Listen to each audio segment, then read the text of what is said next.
बोली कृष्ण कन्हैया लाल की। तो महाराज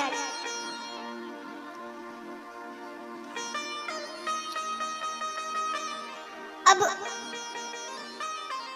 यहाँ पर ठाकुर जी वापस जाते हैं, सबसे मिल रहे हैं क्योंकि अब वापस नहीं आना है। सबसे पूछते हैं किसे क्या चाहिए, सब कुछ ना कुछ मांगते हैं। अर्जुन साथ जाते हैं उनके, कुंती बुआ के पास आते हैं। कुंती बुआ ने कहा एक चीज मांगती हूँ, मुझे दोगे? ठाकुर जी ने कहा जो मांगोगी मैं वो दूंगा। तो उन्होंने कहा कि मुझे हर पल, हर क्षण, हर वक्त केवल दुख ही दुख चाहिए, संकट ही संकट आए, विपदा पर विपदा आए। ठाकुर जी ने कहा ये क्या मांग रही हो? अरे इतनी मुश्किल से तो दुख के दिन गए हैं, सुख के दिन आए हैं, फिर से दुख मांग रही हो। कुंती बुआ ने कहा कि सुख के माथे सिल पड़े, हरि हृदय से पीर, और बलिहारी बा दुख के जो पल पल नाम जपाए। ऐसा सुख कोई काम का नहीं जिसमें तुम साथ नहीं रहते, और अगर तुम दुख में ही साथ रहते हो तो मुझे जीवन भर केवल दुख चाहिए, तुम साथ तो रहो। सुख के दिन आए तुम जा रहे हो। तो महाराज ये सच्ची भक्ति है। भक्ति मतलब ये नहीं, विश्वास मतलब ये नहीं कि अगर हमारे काम उन्होंने ठीक ठाक किए तो ही हमें विश्वास है। जहाँ काम एक काम भी नहीं हुआ उधर भगवान बदलो, दूसरी पूजा करो। यहाँ तो काम नहीं हो रहे। ये सच्ची भक्ति नहीं है, इस स्वार्थ की भक्ति हो कि हमारे काम होंगे तभी तक हम आपको पूजेंगे, काम नहीं होंगे तो महाराज ठाकुर जी अब यहाँ सबसे मिलकर चले जाते हैं।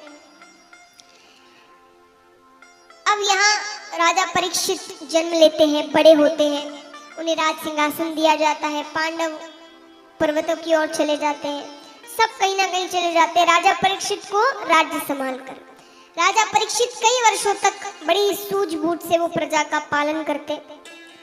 अब एक दिन खजाने की सफाई हो रही थी तो उसमें से एक मुकुट निकलता है, बहुत कीमती, हीरे, सोना, चांदी, जेवरात सबसे जड़ा हुआ।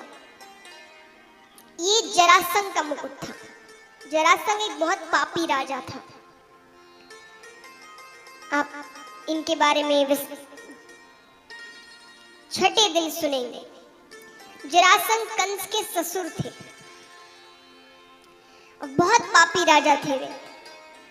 राजाओं को मार कर, लूट कर उन्होंने इस मुकुट को बनाया था। जैसे मैंने कल कहा, भला का संग हो तो सब भला ही भला होता है। संगत अच्छी होनी चाहिए, साथ अच्छा होगा तो विचार अच्छे आएंगे। वो मुकुट राजा को पहनाया जाता है, पहनाते ही हिंसक भावनाएं आने लगती है। इतने वर्षों में पहली बार राजा ने कहा कि शिकार खेलने चलते। शिकार यानी क्या?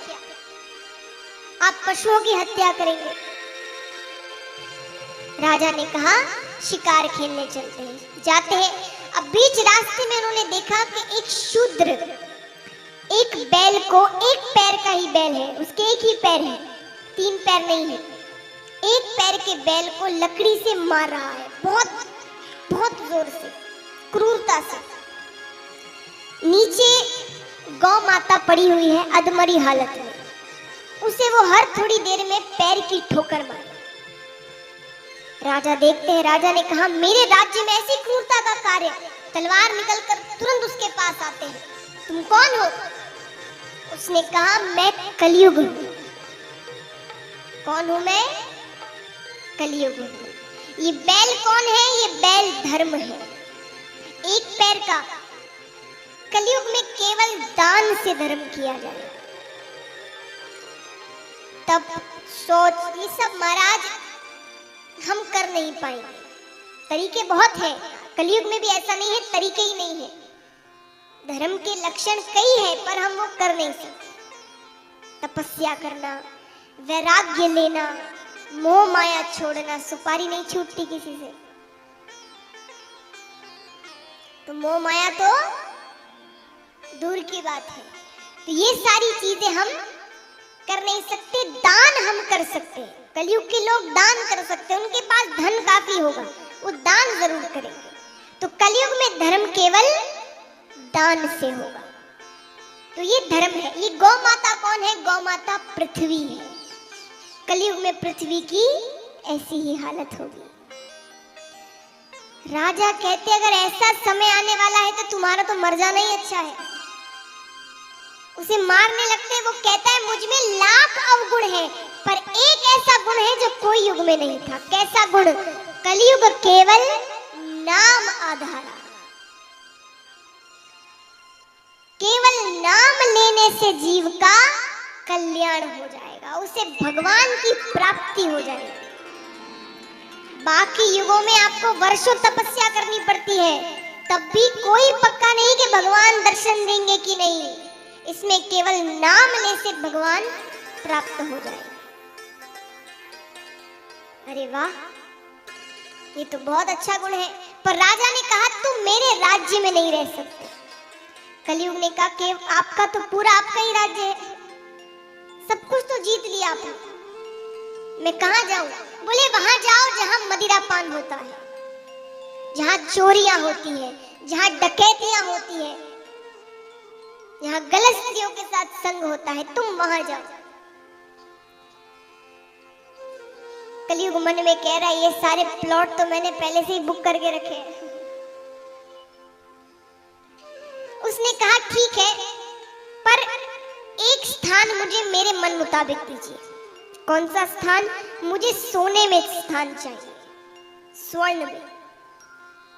सोने के जेवरात पहनते हैं ना, सब में कलयुग बसा हुआ है। राजा ने कहा ठीक है, मैं तुम्हें सोने में स्थान देता हूं। तो सोने में और बाकी जो चीजें हैं जैसे मदिरा पान हुआ, इन सारी स्थानों पर तुम जा सकते हो। बाकी स्थानों पर तुम मुझे वचन दो कि तुम 5000 वर्षों तक अपना असर नहीं दिखाओगे। आना तो हर जगह है कलयुग, पर 5000 वर्षों तक तुम अपना असर नहीं दिखाओगे। महाराज हम कहते हैं कलयुग आ गया, कलयुग आ गया। कलयुग कहाँ आ गया? कलयुग की आयु कितनी है? हर युग की एक आयु होती है, इतने वर्षों तक ये युग चलेगा। कलयुग की आयु कितनी है? हाँ?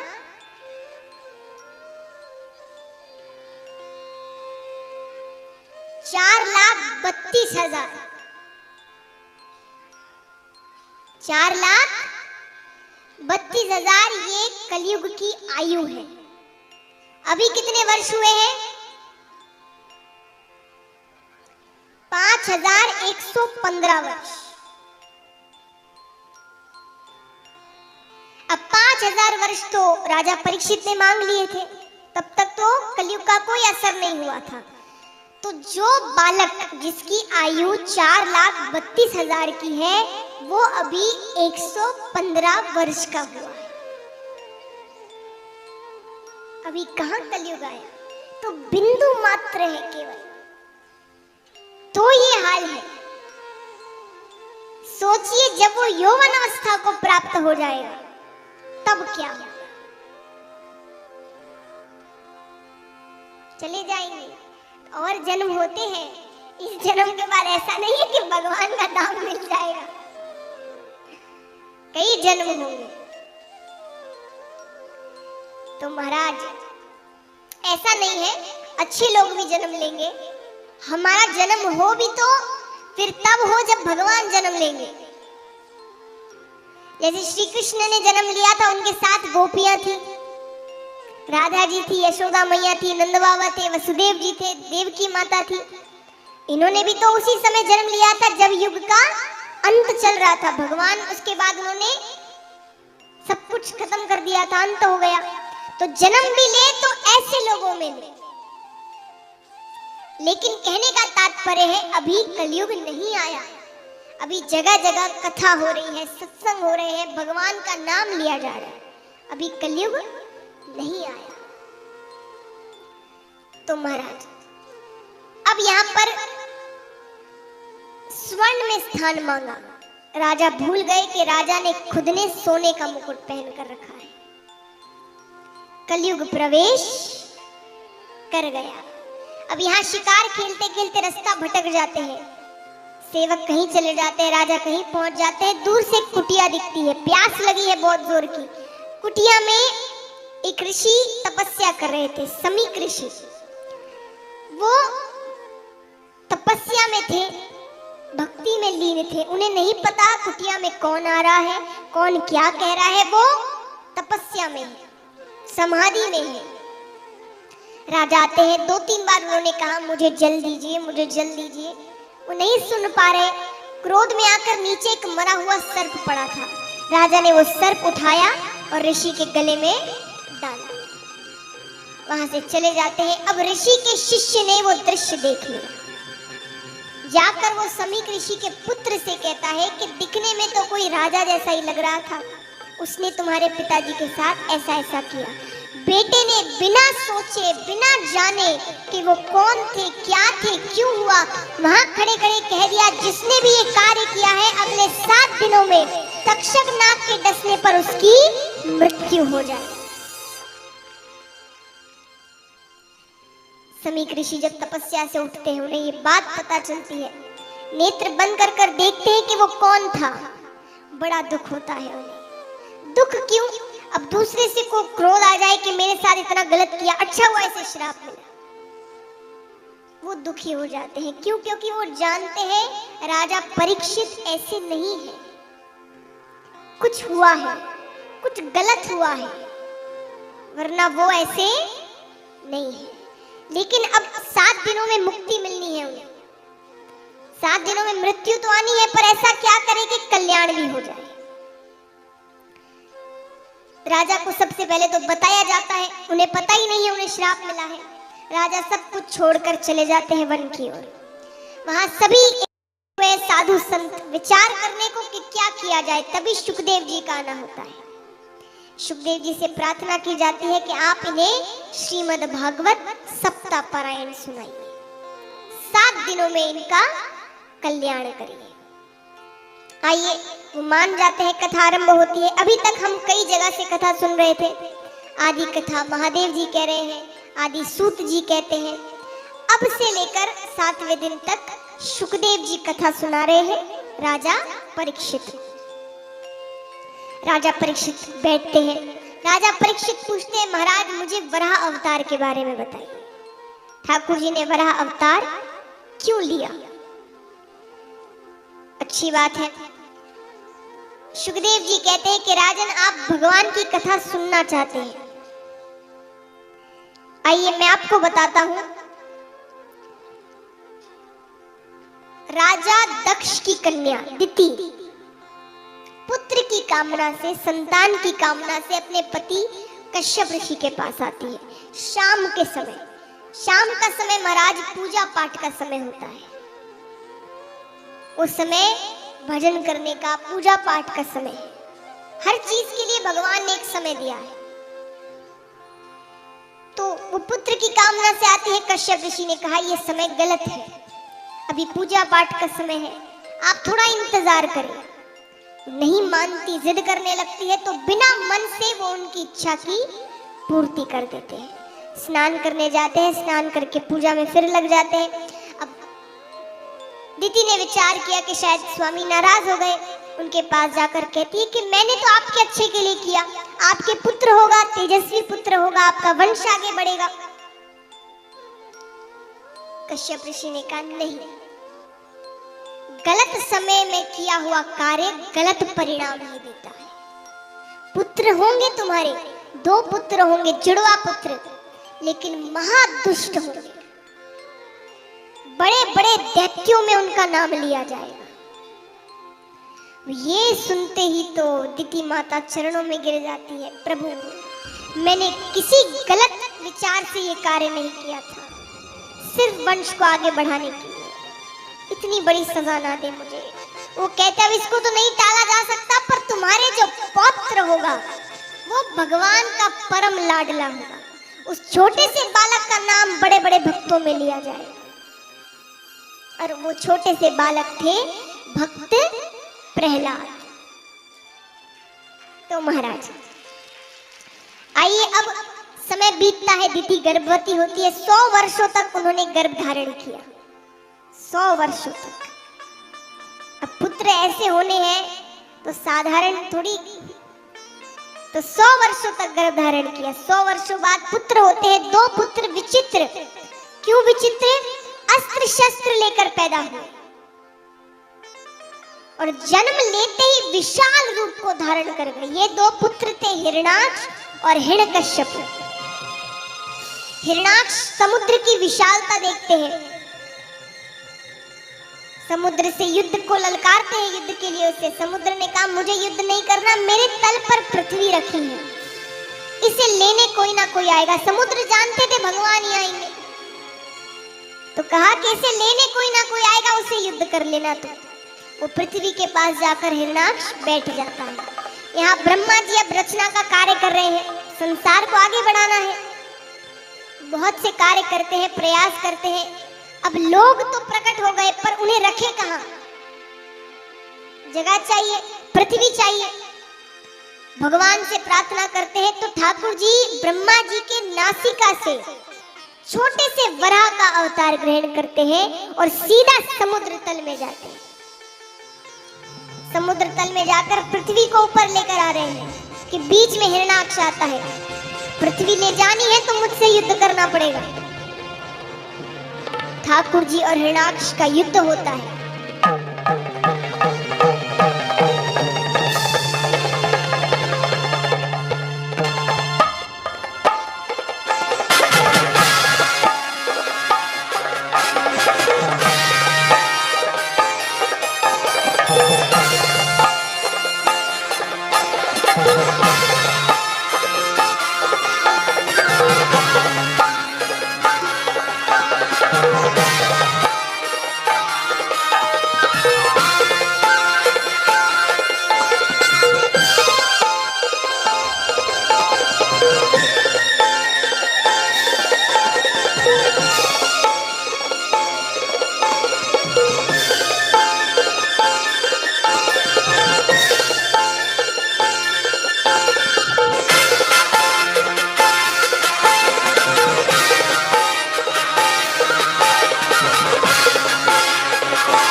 महाराज। ठाकुर जी इस प्रकार वराह अवतार ग्रहण करते हैं। अब यहाँ पर ब्रह्मा जी कई प्रयास कर रहे हैं।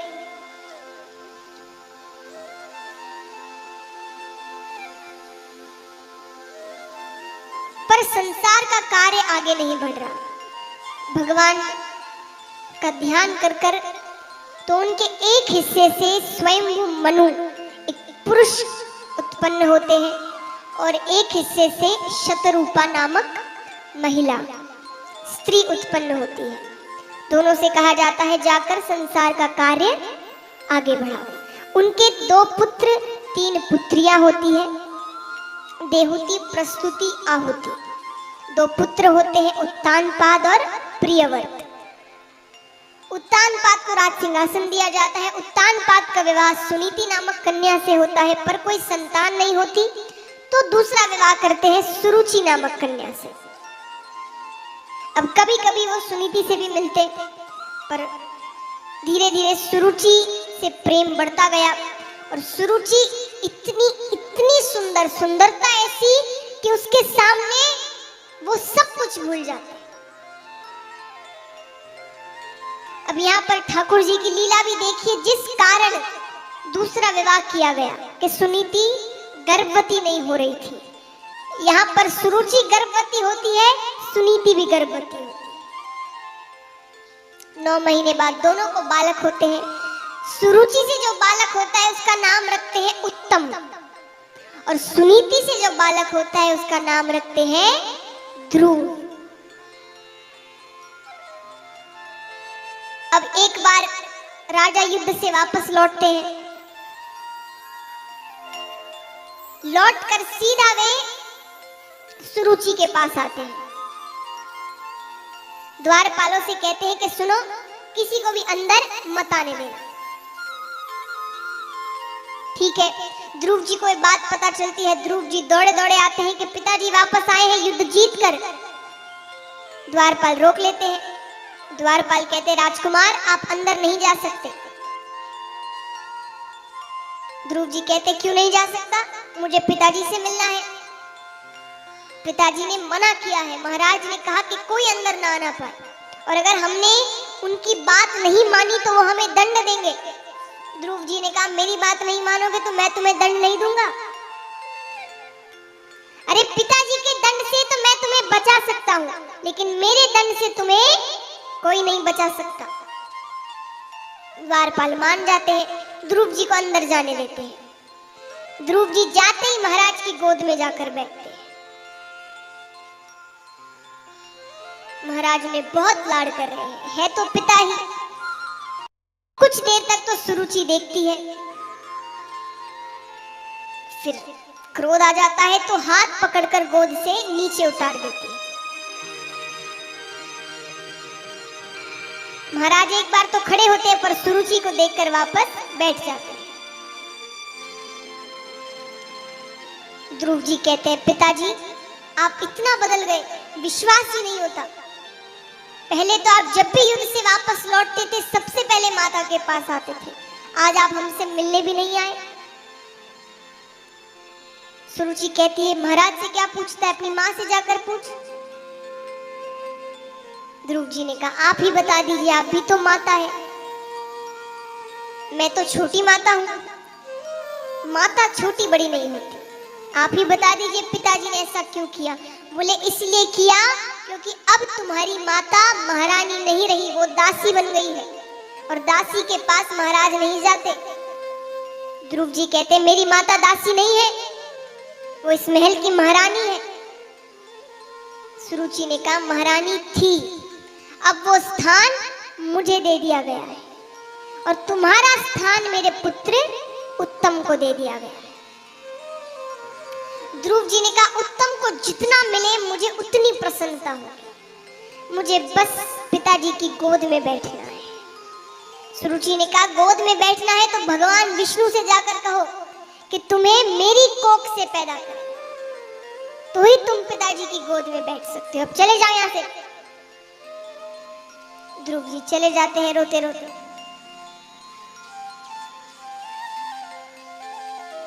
अपनी माता के पास आते हैं, माता को पूरी बात बताते हैं, बहुत रो रहे हैं।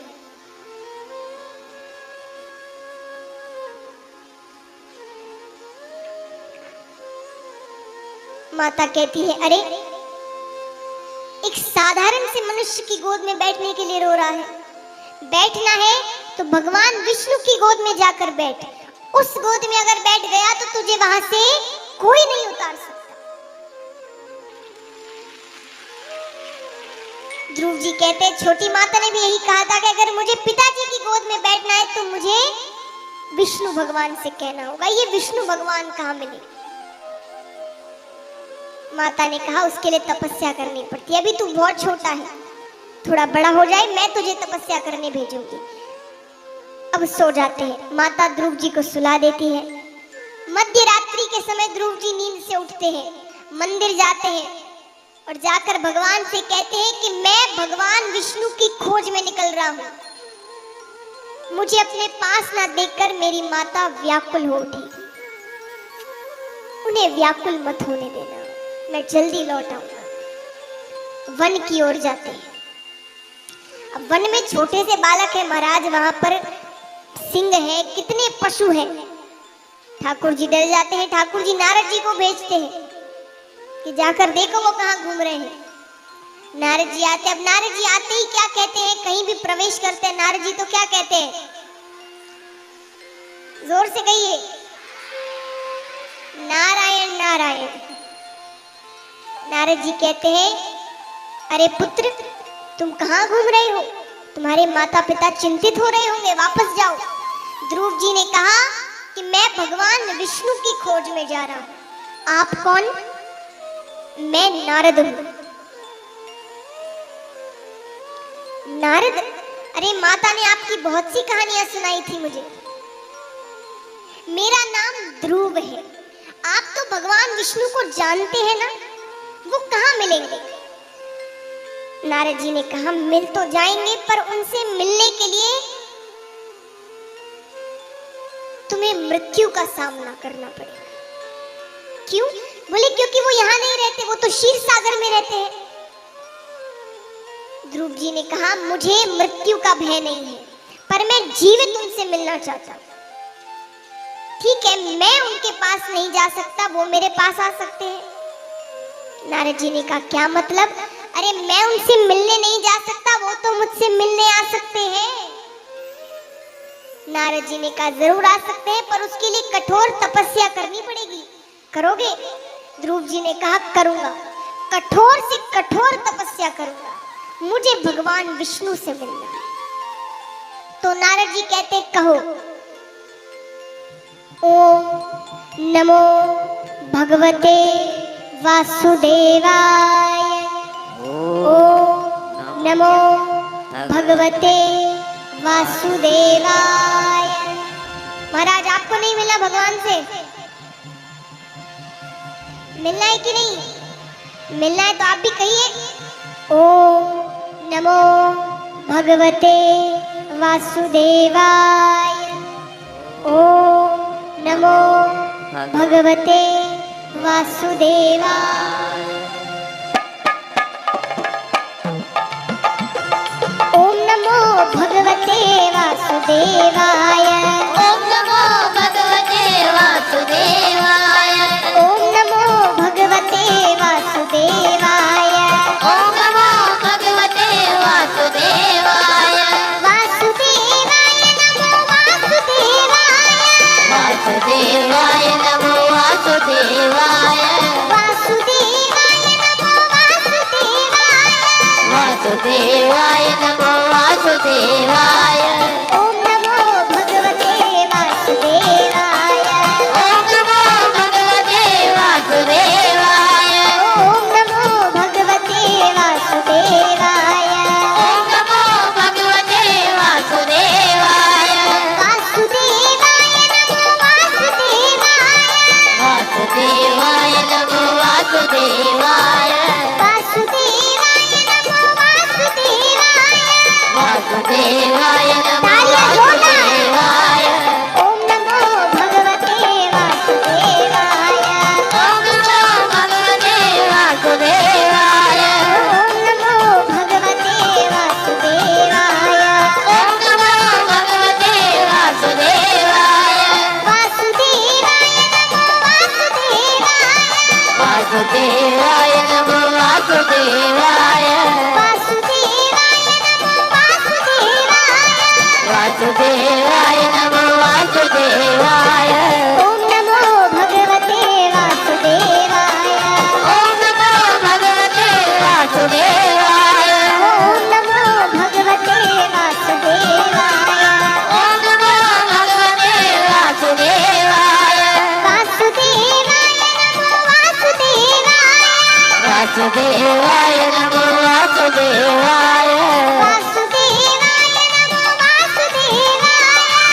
वासुदेवाय नमो वासुदेवाय ओम नमो भगवते वासुदेवाय। ओम नमो भगवते वासुदेवाय ओम नमो भगवते वासुदेवाय। ओम नमो भगवते वासुदेवाय ओम नमो भगवते वासुदेवाय। ओम नमो भगवते वासुदेवाय ओम नमो भगवते वासुदेवाय। अब महाराज यहाँ तपस्या बढ़ती ही जाती है। कुछ दिन नारद जी कहते हैं कि फल इत्यादि पर तपस्या करो। फिर कहते हैं फल भी त्याग दो, केवल जल पर रहो। फिर अन्न जल सब त्याग देते हैं। तपस्या किए जा रहे हैं और अंत में नारद जी कहते हैं अपनी सांसें रोक लो। अब महाराज भक्ति करते करते किसी की मृत्यु हो जाए ये कभी हो नहीं सकता। सांसें रोकते ही वायुमंडल शून्य हो जाता है। कि भक्त की सांसें रुकी तो हर किसी की सांसें रुक जाएगी। भक्ति में भक्त की मृत्यु नहीं हो सकती। हाहाकार मच जाता है। देवी देवता विष्णु भगवान के पास जा रहे हैं, प्रभु अब उस बालक की और परीक्षा ना ले, उसे दर्शन दे दीजिए। और महाराज फिर ध्रुव जी के पास साक्षात परम पिता परमेश्वर भगवान विष्णु प्रकट होते हैं। बोलिए लक्ष्मी नारायण भगवान की विष्णु भगवान कहते हैं ध्रुव उठो पुत्र, देखो मैं आ गया। ध्रुव जी कहते हैं आप कौन?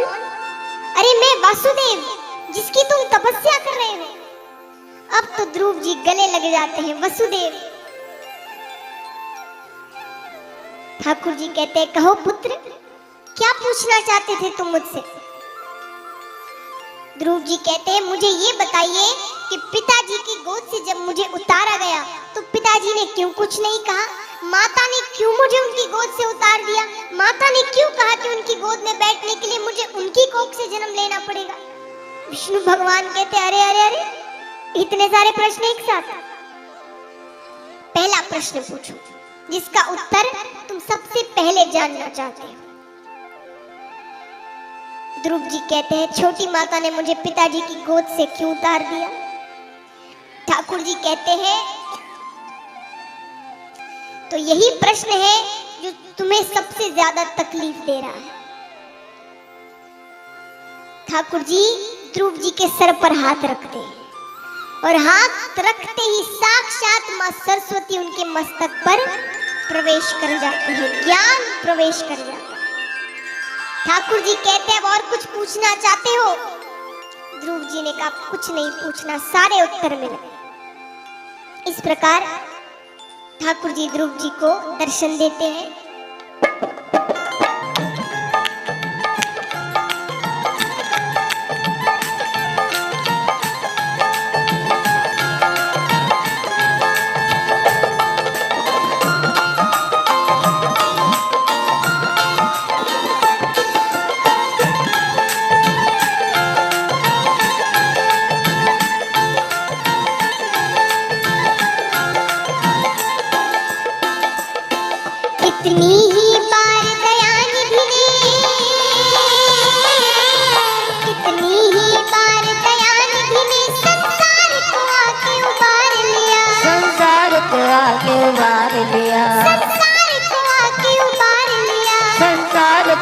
के उबार लिया। जब जब धरती पर धर्म घटा,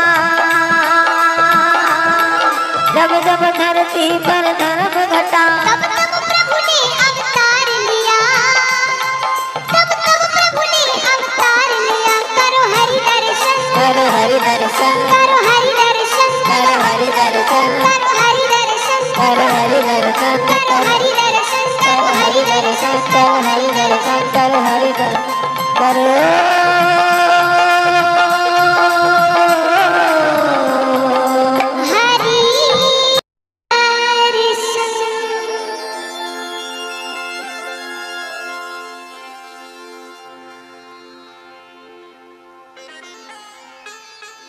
अब महाराज, अब हम चलते हैं उस कथा की ओर,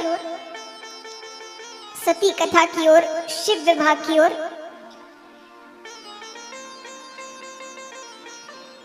राजा दक्ष की कन्या सती का विवाह महादेव जी के साथ होता है। अब एक बार एक सभा का आयोजन हुआ। उस सभा में जितने देवी देवता, यक्ष, गंधर्व, किन्नर सभी पधारे। महादेव जी भी आए हुए थे। अब महादेव जी को जब भी समय मिलता ना, वो ठाकुर जी की तपस्या में लीन हो जाते। दक्ष राजा का आना बाकी था, सब उनका इंतजार कर रहे थे। थोड़ा समय था तो महादेव जी भक्ति में लीन हो गए। अब यहाँ उनका लीन होना होता है, वहां दक्ष राजा का आना होता है। सब उनके सम्मान में खड़े हुए सिवाय महादेव जी के। महादेव जी भक्ति में थे। अब यहाँ पर दक्ष राजा को ये बात अच्छी नहीं लगी, तो दक्ष राजा उनसे कहते हैं कि ये अमंगल स्थान में रहता है, देवताओं के साथ बैठने योग्य नहीं है, भूत प्रेत इसके साथ रहते हैं। देखिए महाराज, जो ज्ञानी व्यक्ति होते हैं, गुणी व्यक्ति होते हैं ना, उनकी निंदा भी उनकी स्तुति बन जाती है। उनकी निंदा में भी कहीं ना कहीं उनकी प्रशंसा होती है, जो गुणी व्यक्ति होते हैं। जैसे हमारे श्रीमद् भागवत के टीकाकार होते हैं। टीकाकार यानी अब आप सब भागवत जी सुन रहे हैं। श्रीमद् भागवत के एक एक श्लोक का, एक एक श्लोक के हजारों मतलब है, एक एक वाक्य के हजारों मतलब है। मैं आपको एक मतलब बता रही हूं। मैंने आपको एक मतलब बताया, इसका मतलब ये नहीं कि हमने भागवत जी पूरी सुन ली, वो कभी नहीं सुन सकते। आप जब जब उसे पढ़ेंगे तब तब कुछ ना कुछ नया मिलेगा, क्योंकि उसके एक एक वाक्य के हजारों मतलब है। तो ये जो हजारों मतलब निकालने वाले होते हैं ना, जो अपना अपना मत बताते हैं कि इस वाक्य का ये मतलब हो सकता है, उन्हें हम टीकाकार कहते हैं।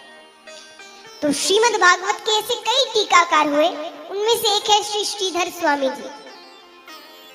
तो वो इस निंदा का मत बताते हैं कि निंदा भी स्तुति बन गई है। कैसे? पहली बात, अमंगल स्थान में रहते हैं, तो अमंगल स्थान कैसे हुआ? देखिए, अमंगल जो चीजें होती है वो हम नहीं करते, है कि नहीं? कोई चीज हमें पता है इससे अमंगल होना है, तो हम वो चीज नहीं करते, है कि नहीं? या जबरदस्ती जाकर उसे करते हैं। आप बताइए, करते हो कि नहीं? जोर से नहीं करते।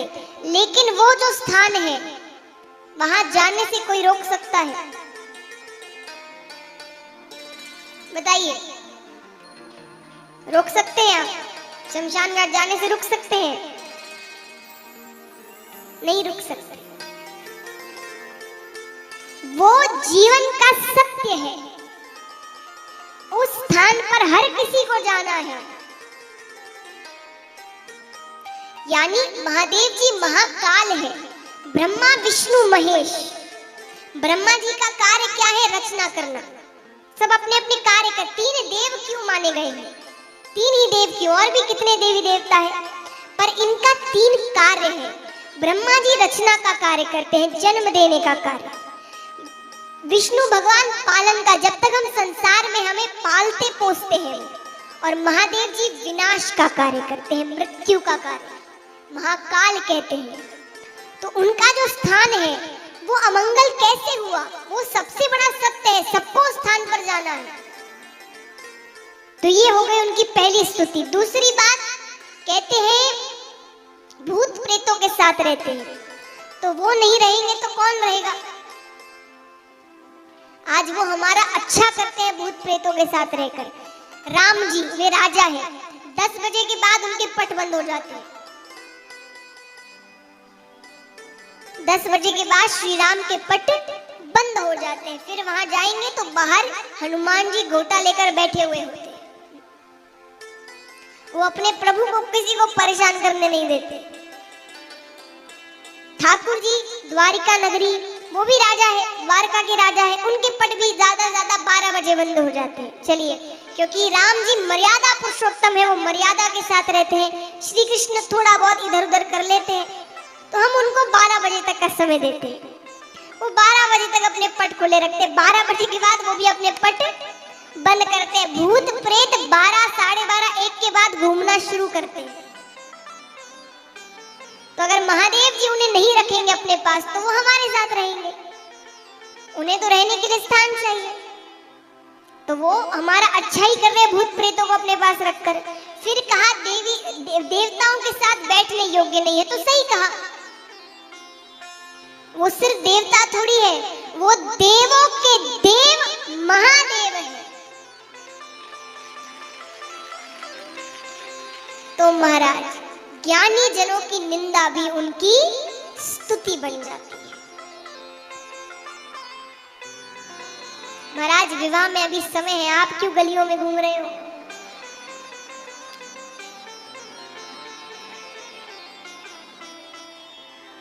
तो महाराज अब यहाँ पर ये बात महादेव जी आई गई हो जाती है। महादेव जी सती माता को नहीं बताते, उन्हें दुख पहुंचेगा। अब यहाँ पर दक्ष राजा ने एक यज्ञ का आयोजन किया, बहुत बड़े यज्ञ का, सभी को बुलाया।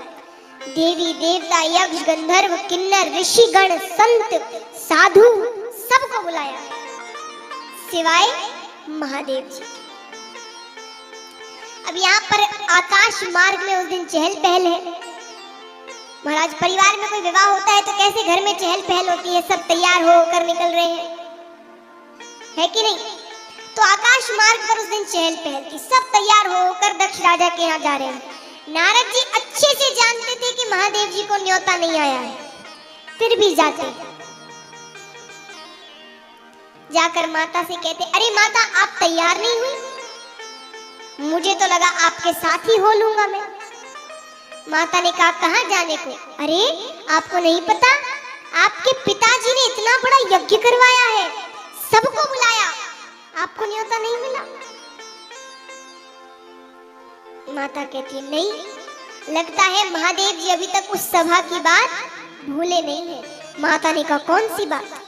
नारद जी पूरी बात बताते हैं। माता ने कहा ये तो जग को हंसाने वाली बात हो गई, ससुर दामाद के बीच ऐसे झगड़े हो रहे हैं, मुझे पिताजी को जाकर समझाना पड़ेगा कि आप गलत कर रहे हो, पर कैसे जाए, न्योता नहीं मिला। महादेव जी के पास माता जाती है, ऐसे बता रही है जैसे उन्हें पहले से सब कुछ पता था। तैयार हो जाइए, हमें यज्ञ में जाना है, पिताजी के यहाँ यज्ञ है। महादेव जी से क्या छुपा है? महादेव जी ने कहा न्योता आया है, आया है तो चलो। माता ने कहा मुझे न्योते की क्या जरूरत, मैं बेटी हूं। महादेव जी ने कहा मैंने आपको नहीं रोका, मैं नहीं जाऊंगा। माता ने कहा आप समझते नहीं है, हम किसी के यहाँ नहीं जाएंगे तो कोई हमारे यहाँ नहीं आएगा। महादेव जी ने कहा अच्छी बात है, कोई नहीं आए तो अच्छा है, सांसारिक लोग आएंगे, सांसारिक बातें करेंगे, कोई नहीं आएगा तो भगवान का नाम जपते रहे। माता ने कहा आप समझते नहीं है, मुझे तो जाना है। पार्वती सती माता चली जाती है। अब देखिए महाराज, महिलाओं से मैं एक बात कहूंगी, पति पत्नी साथ रहते हैं, बर्तन है तो आवाज करेंगे, झगड़े होते हैं, लेकिन जब जिस दिन झगड़ा होना उस दिन घर छोड़कर मत जाना, 2 दिन बाद चले जाना, 2 दिन बाद चले जाना। हाँ? पीछे जा सके कौन नहीं है, नहीं, पर उस दिन नहीं जाना। झगड़ा खत्म कर देना, सब कुछ हो जाए उसके बाद जाना। फिर उन्हें लगे कि अब क्या गलती हो गई, सब तो खत्म हो गया था। लेकिन इसके पीछे बात है कि जिस दिन झगड़ा हो उस दिन घर छोड़कर नहीं जाना चाहिए, बात खत्म कर कर जाइए, झगड़ा समाप्त कर कर जाइए, इससे रिश्तों में दरार पड़ती है। सती माता चली गई, महादेव जी समझ गए अब वो वापस नहीं आएगी, क्योंकि मेरा जो अपमान वहां होगा वो उसे सह नहीं पाएगी। फिर भी नंदी से कहते हैं कि जाओ साथ में ध्यान रखना। सती माता जाती है। अब महाराज पहले देखिए, भले ही आपने न्योता नहीं दिया, पर जो 3 देव है उनका आसन आपको बनाना पड़ता है, जरूरी है ये। आप न्योता नहीं दे, आपका मन आपकी नहीं बनती उनसे, तो आपने नहीं बुलाया, लेकिन आसन तीनों देवों का बनाना पड़ेगा। माता जाती है, ब्रह्मा जी का आसन लगा है, विष्णु भगवान का आसन लगा है। उन दोनों को भी न्योता दिया गया था पर वे नहीं आए थे। महादेव जी का आसन नहीं लगा है। माता बहुत क्रोधित हो जाती है। उतने में दक्ष राजा आते हैं। अरे तुम्हें यहाँ किसने बुलाया?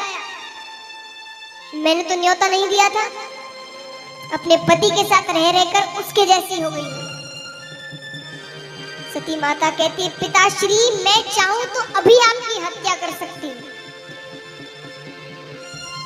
दुर्गा रूप है महाराज, साधारण स्त्री नहीं है, बाकी सब साधारण है, पर महादेव जी, ब्रह्मा जी, विष्णु भगवान, दुर्गा माता, ये साधारण नहीं है।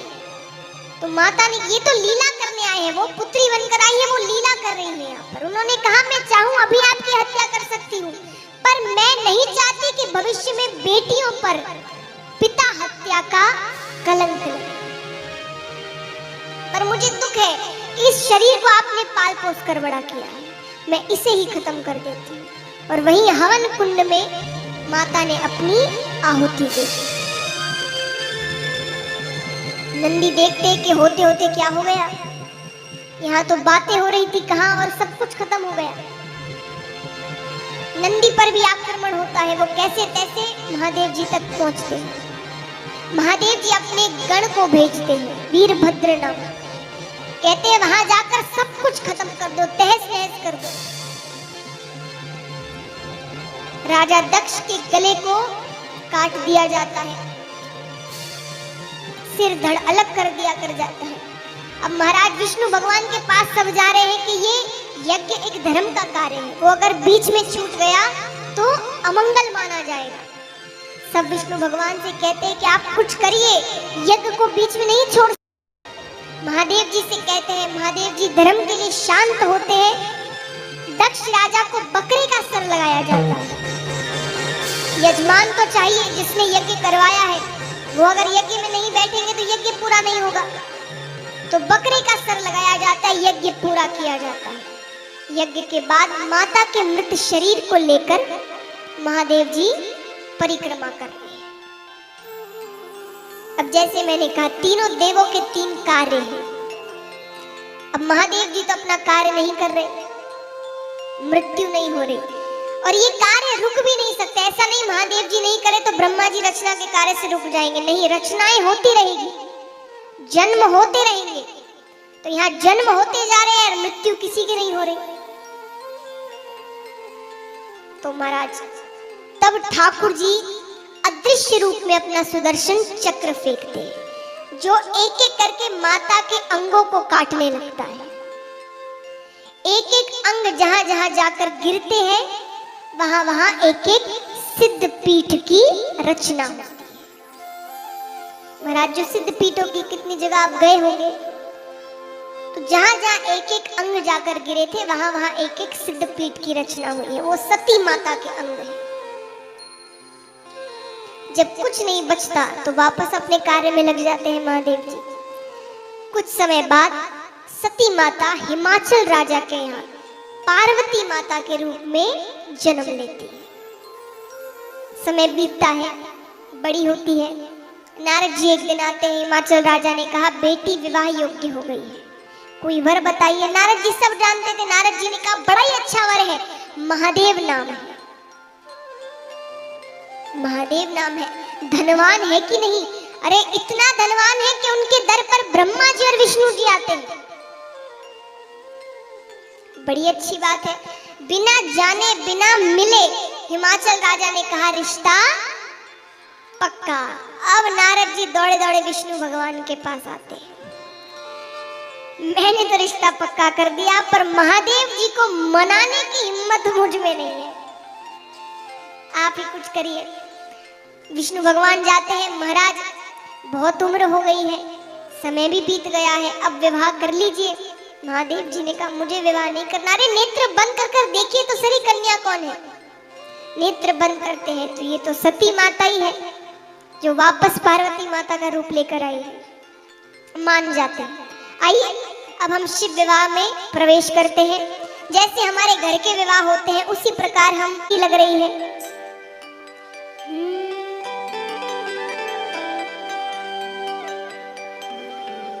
हल्दी मुलाई थारे तेल चढ़ावा, हल्दी मुलाई थारे तेल चढ़ावा, हल्दी रो मोल चुकावाला, उगतेड़ो सूरज रो रंग लागे सुरंगो, कि उगतेड़ो सूरज रो रंग लागे सुरंगो। मैं तो भोरा भोर पानी बिठावाला, मैं तो हरा हरा मूंग बिखरावाला।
द्वार पर गांव के बाहर बारात पहुंच चुकी है।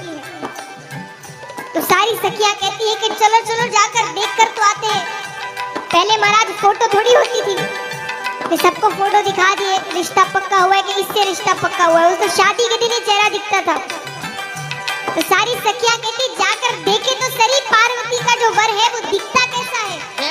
सखियां कहती है चलो रे सखियां चला हिमाचल के द्वारे राज। चलो रे सखियां चला हिमाचल के द्वारे राज। चलो रे सखियां चला हिमाचल के द्वारे राज। चलो रे सखियां चला हिमाचल के द्वारे राज। गोरा बैरो पींद निरखस्या गोरो है या कालो राज। गोरा बैरो पीर निरखसा गोरो है या कालो राज। अरे गोरा बैरो पींद निरखस्या गोरो है या कालो राज। गोरा बैरो पीर निरखसा गोरो है या कालो राज। चलो रे सखियां चला हिमाचल के द्वारे राज। चलो रे सखियां चला हिमाचल के द्वारे राज।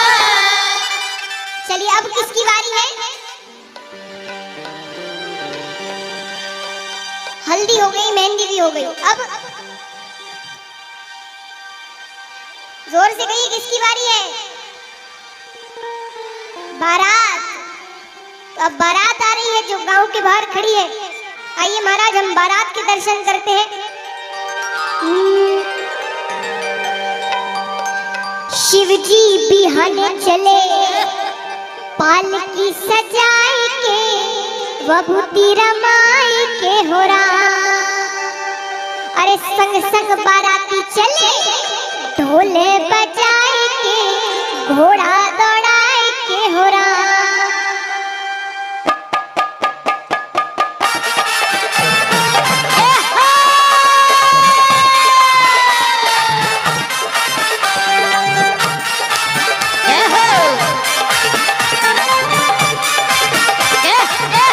तालियां जोरदार। बोलिए देवों के देव महादेव की।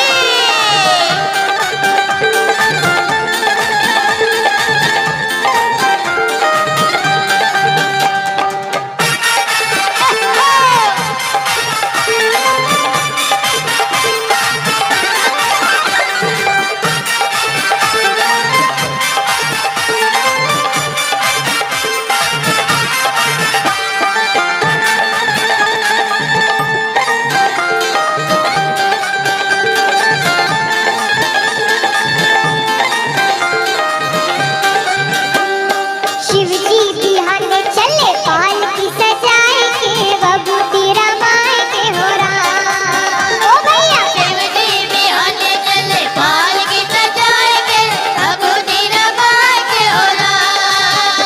अरे संग संग बाराती चले ढोले बजाए के घोड़ा दौड़ाए के हो राम। ओ भैया संग संग बाराती चले ढोलवा बजाए के घोड़ा दौड़ाए के हो राम।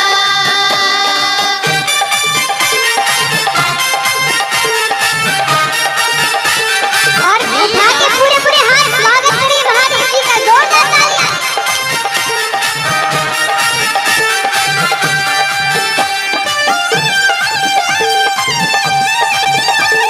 बोलिए शंकर भगवान की।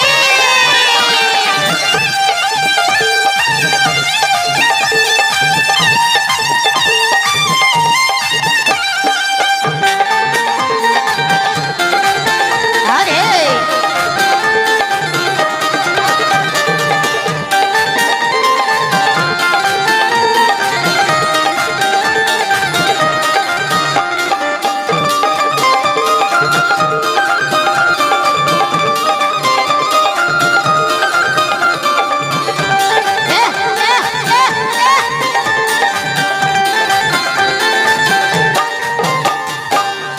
और महाराज महादेव जी की बारात में कौन कौन आया है? साधारण सी बारात थोड़ी है, सभी देवी देवता आए हैं।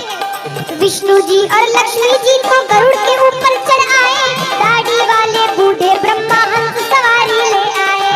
विष्णु जी और लक्ष्मी जी तो गरुड़ के ऊपर चढ़ आए। दाढ़ी वाले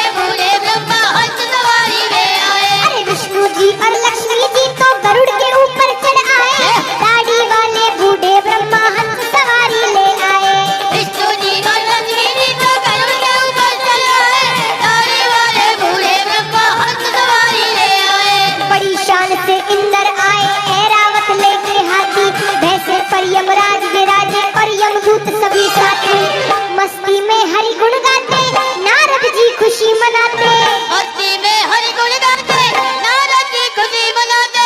शंकर के बने बाराती वीणा बजाए के, तारों को सजाए के हो राम। ओ भैया शिव जी की हलचल पालकी सजाएंगे, भभूति रमाएंगे हो राम। जय हो।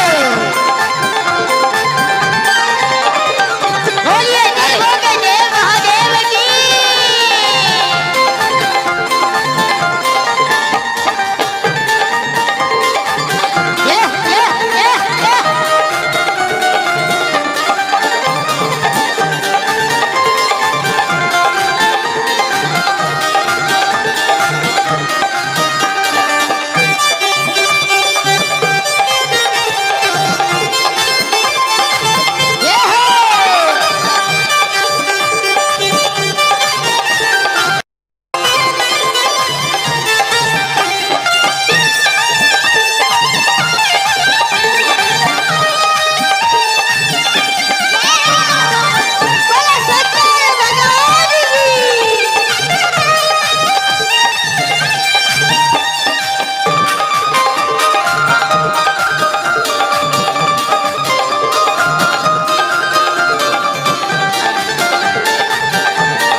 और महादेव जी का रूप कैसा है?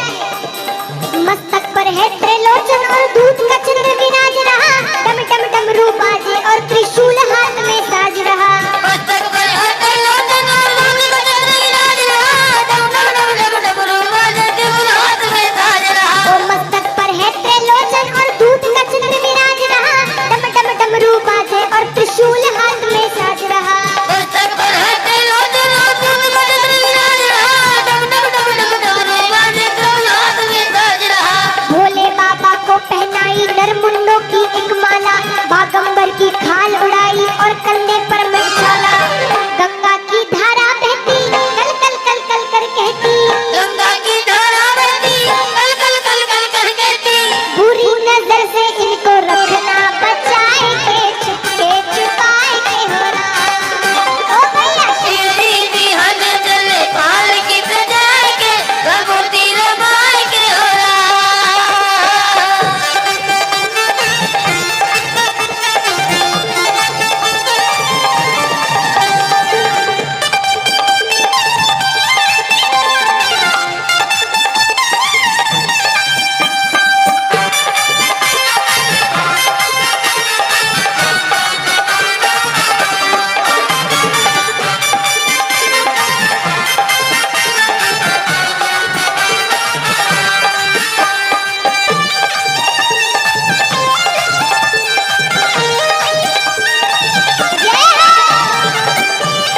बोलिए देवों के देव महादेव की।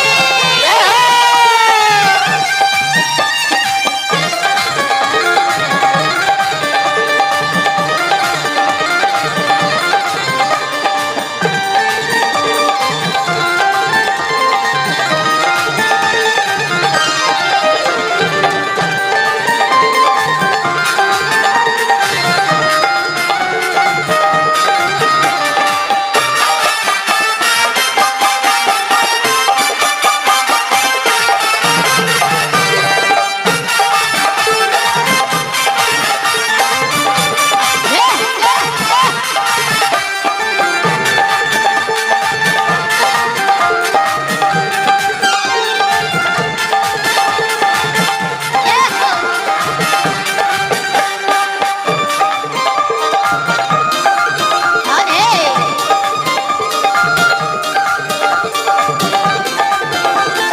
भाई तालियां जोरदार।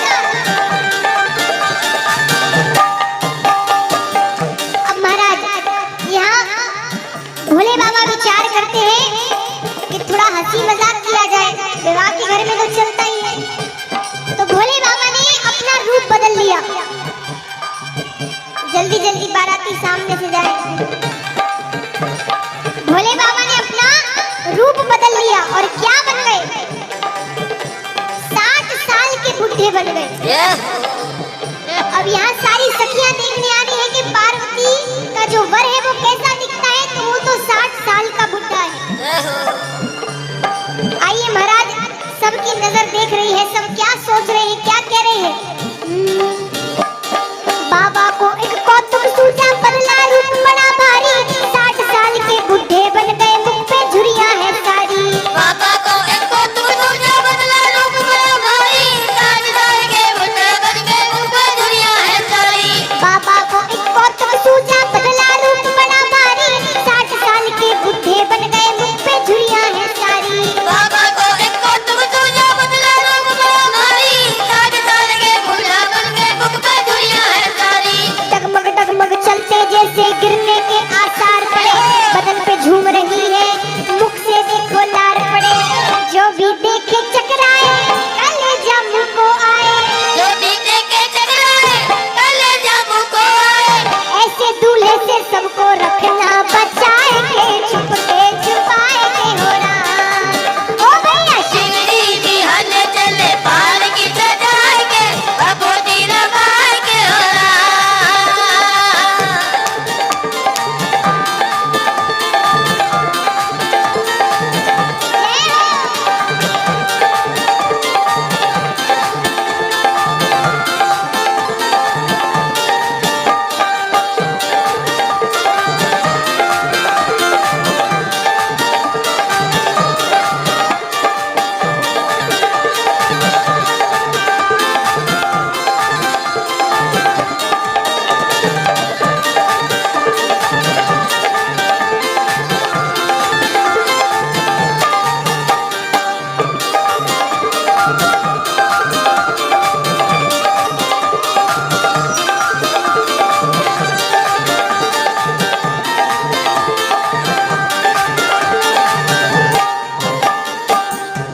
अब पार्वती माता तक ये बात पहुंचती है कि बाहर तो रिश्ता तोड़ने की बात चल रही है।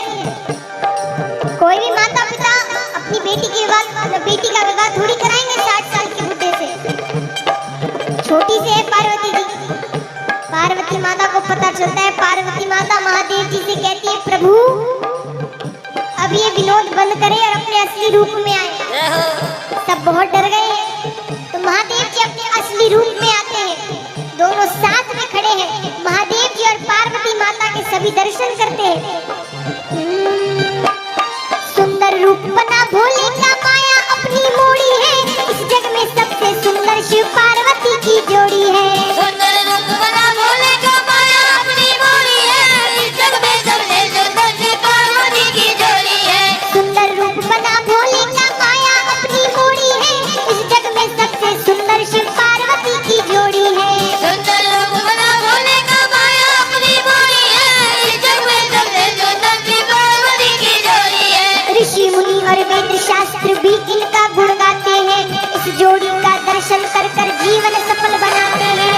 हम और तुम भी यश गाएं, इनकी बारात में जाएं। हम और तुम भी यश गाएं, इनकी बारात में जाएं। अब कौन कौन जाना चाहते हैं इनकी बारात में, उठाना पूरे पूरे हाथ, एकदम लंबे लंबे, जितने भक्त एक साथ। शिव जी बिहाने चले पाल की सजाए के, भभूति रमाए के हो राम। ओ भैया शिव जी बिहान चले पाल की सजाए के, भभूति रमाए के हो राम। अरे संग संग बाराती चले ढोले बजाए के, घोड़ा दौड़ाए के हो राम।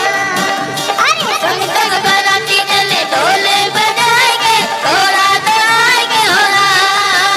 अरे शिव जी बिहाने चले पाल की सजाए के, भभूति रमाए के हो राम।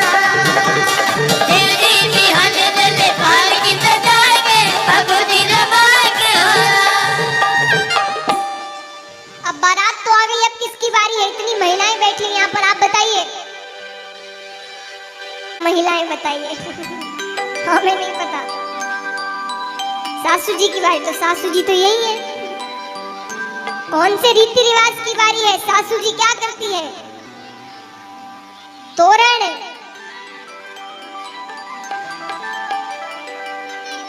तोरण की बारी है, हैं?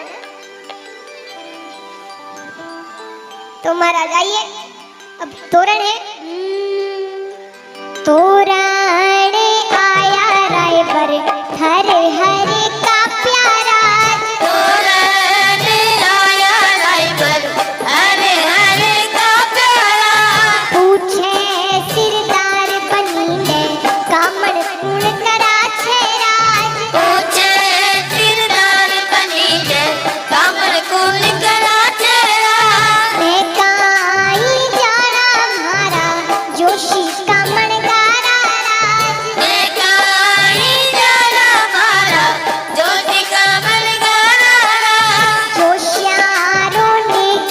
चुकाशा कामड़ ढीला छोड़ो राज जो चारो लेगी चुकाशा कामड़ ढीला छोड़ो राज महकाई जाना मारा नाई का मनगारा राज एकाई जाना मारा नाई का मनगारा राज नाइयारो नेक चुकाशा कामड़ ढीला छोड़ो राज नायारो लेगी चुकाशा कामड़ ढीला छोड़ो राज तोरणे आया राय पर हरे हरे का प्यारा तोरणे आया राय पर हरे हरे का प्यारा। अब किसकी बारी है? सब हो गया। वरमाला। अब वरमाला की बारी है तो सब भक्त क्या कहते हैं? ओ झुक जाओ शिव जी महाराज झुक लो पड़ती जी झुक जाओ शिवजी महाराज झुक लो पड़ती जी ओ झुक जाओ शिव जी महाराज झुक लो पड़ती जी झुक जाओ शिवजी महाराज झुक लो पड़ती जी पड़ती जी झुक लो पड़ती जी पड़ती जी झुक लो पड़ती जी अरे पड़ती जी झुक लो पड़ती जी पड़ती जी झुक लो पड़ती जी ओ झुक जाओ शिव जी महाराज झुक लो पड़ती झुक जाओ शिवजी महाराज झुक लो भाई तालियां जोरदार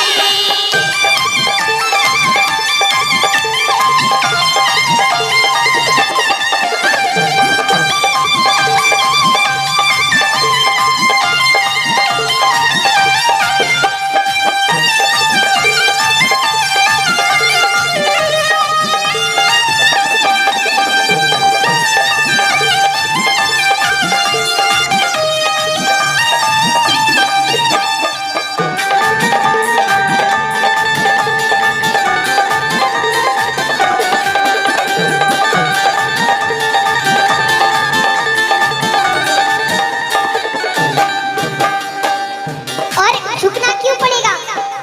ओ हमारी गौरा जी है छोटी सी हरी गौरा जी है छोटी सी हमारी गौरा जी है छोटी सी हरी गौरा जी है छोटी सी उठे तो घड़ा रे बड़ा सरकार झुक लो पड़ती जी ये तो घना रे बड़ा सरदार झुक लो पड़ती जी झुक जाओ शिव जी महाराज झुक लो पड़ती जी झुक जाओ शिवजी महाराज झुक लो पड़ती जी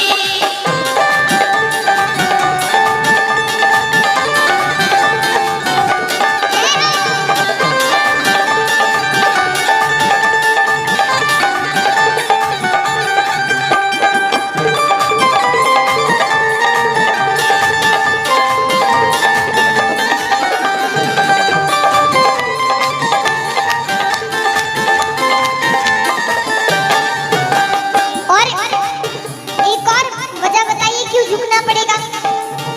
हमारी गौरा जी है भोली सी हरी गौरा जी है भोली सी हमारी गौरा जी है भोली सी हरी गौरा जी है भोली सी है तो चतुरारा सरदार झुक लो पड़ती जी ये तो चतुरारा सरदार झुक लो पड़ती जी और देखते ही देखते क्या हो जाता है?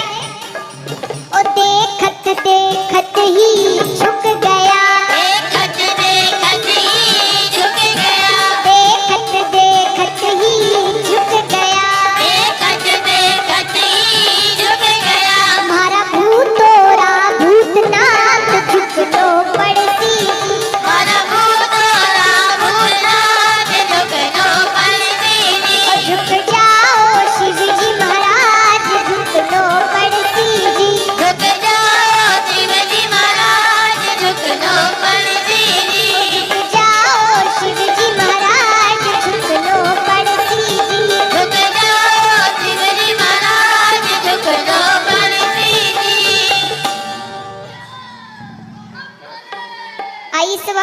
स्थान पर बैठ जाएं।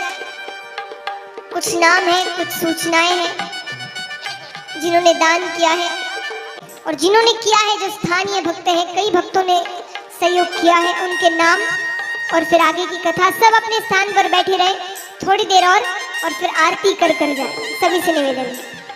करुणावतारं संसार सारं भुजगेन्द्रहारं सदा हृदयारविन्दे भववाणी सहितं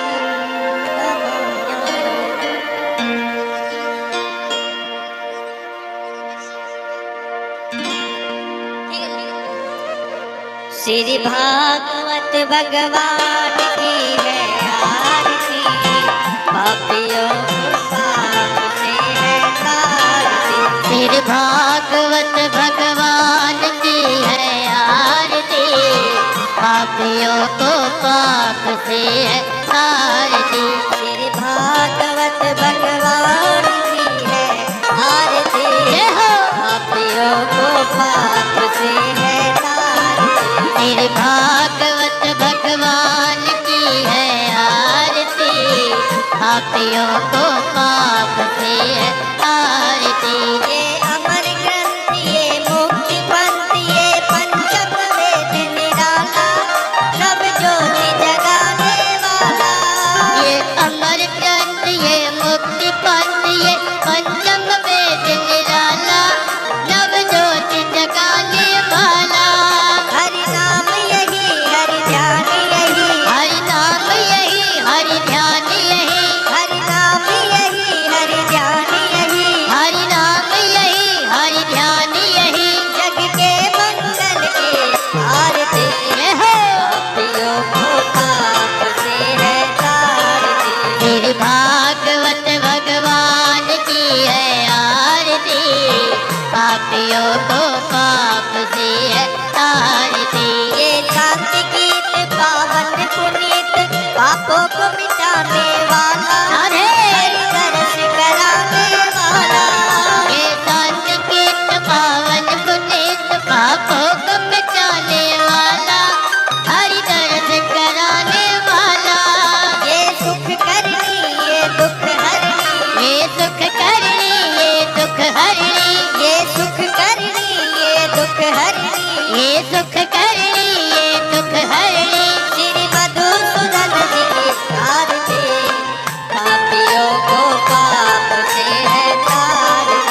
श्री भागवत भगवान की है आरती, पापियों को पाप से है तारती। ये मधुर बोल जग बंद खोल, सन्मार्ग बताने वाला, बिगड़ी को बनाने वाला। ये मधुर बोल जग पंथ खोल, सन्मार्ग बताने वाला, बिगड़ी को बनाने वाला। श्री राम यही, घनश्याम यही, श्री राम यही, घनश्याम यही, श्री राम यही, घनश्याम यही, श्री राम यही, घनश्याम यही। प्रभु की वंदन की आरती, पापियों को पाप से है तारती। श्री भागवत भगवान की है आरती, पापियों को पाप से है तारती। भागवत भगवान की है आरती, हरि बोल। पापियों को पाप से है तारती। श्री भागवत भगवान की है आरती, पापियों को पाप से है तारती। आरती कीजिए हनुमान लला की, रज चरण रघुनाथ कला की, जाके बल से गिरवर कापे, जोग दोज लगल गगन झाके, अंजनी गोत्र महाबल जाए, सतल गे प्रभु राधाई, देवी वीरा रघुनाथ पठाए, लंका जारी सियादो दिलाए, लंका सुकोट समुद्र सिखाए, सद भवन रुतवार ललाए, लंका जाए असुर सब मारे, सिया राम के गाज सवारे,